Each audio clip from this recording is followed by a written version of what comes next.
Hello friends, welcome back to my another blog. जदि आपण मो चैनल को अभी तक सब्सक्राइब करी नाहंती देन मो चैनल को जल्दी जल्दी सब्सक्राइब कर दियंतु आउ ए वीडियो को एंजॉय करंतु। लाइफ रो फर्स्ट टाइम मु कंकड़ा बनै थिली पर कौन कहबी फिर भी सेटा बहुत ही टेस्टी बनी थिला।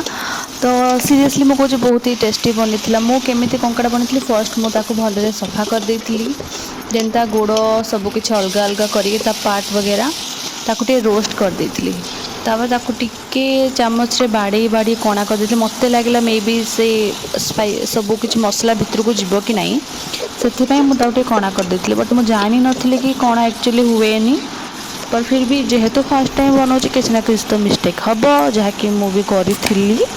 बट फिर भी जहाँ होना कहीं टेस्टी तो बनी जाइए भाई।